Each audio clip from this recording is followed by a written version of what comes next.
It's workshop week again here at Santa Fe Artist Getaway, and I have more tips from the 10 great artists that are here painting this week. Come inside to the studio. Let's hear what they have to say. I slop some paint on, right? And I can either slop it on with a like a scraper brush or a brush, and then I take my handy dandy squirt bottle and I squirt. I'm running low. And then I take it and I move the canvas around.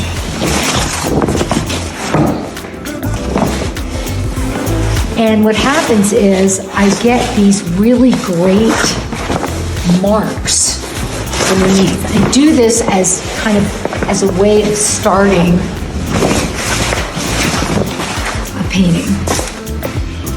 Okay, everyone's always fascinated by the brushes.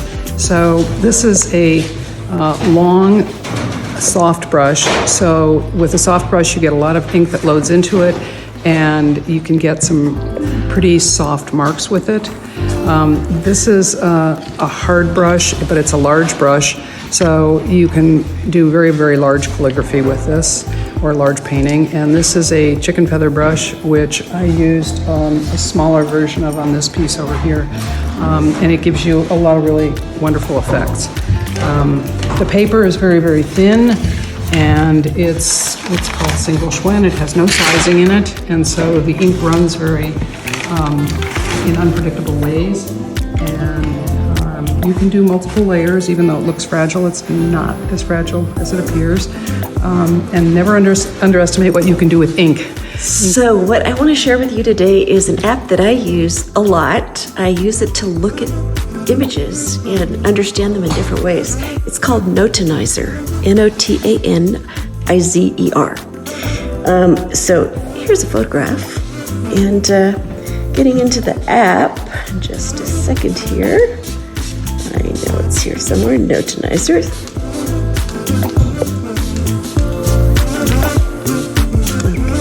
So I don't have that exact image right here, but here's a similar one, and I put it in Notanizer, and it comes up, and it isolates the light and the dark values in a very interesting way, and it's got a sliding scale so that you can look at it in different ways, and figure out like what's really important in this image. But I have a warning for you. In case you get Notanizer and start using it, be prepared to spend a lot of time. Okay, traveling to workshops has always been difficult for me. And this year I found this great new tool, a traveling box from Flambeau. I think it can even travel on a plane. It's got heavy duty locks that you can lock there.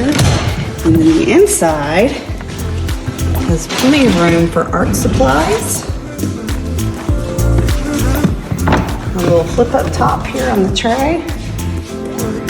And then I bought this tiered piece to put brushes and other paints in to go inside of it.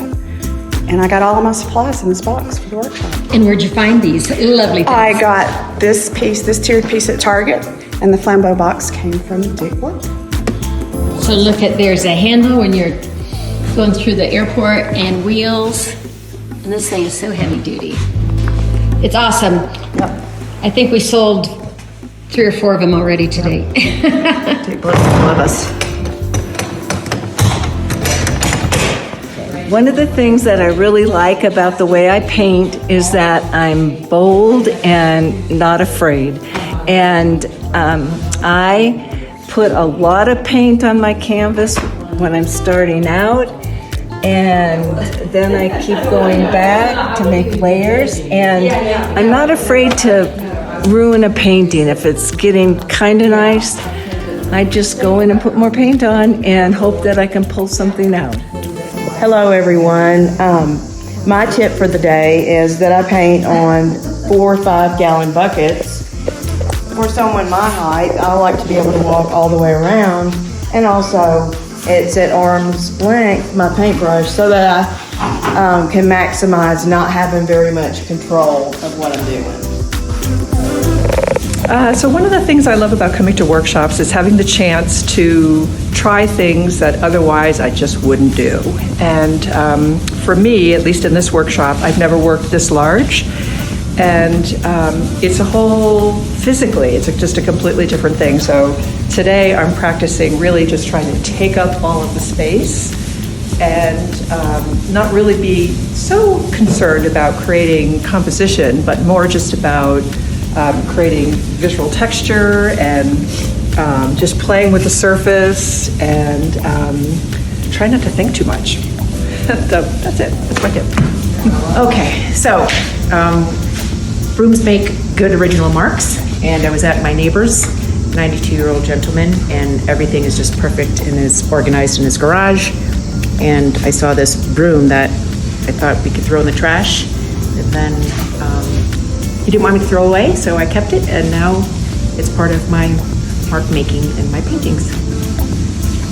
So here at Krista's workshop, I'm doing this painting strictly by using these oblique cards, oblique strategy cards.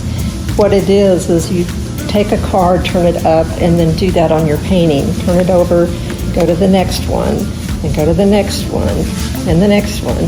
So this entire painting, at least right now, has been done by using the cards.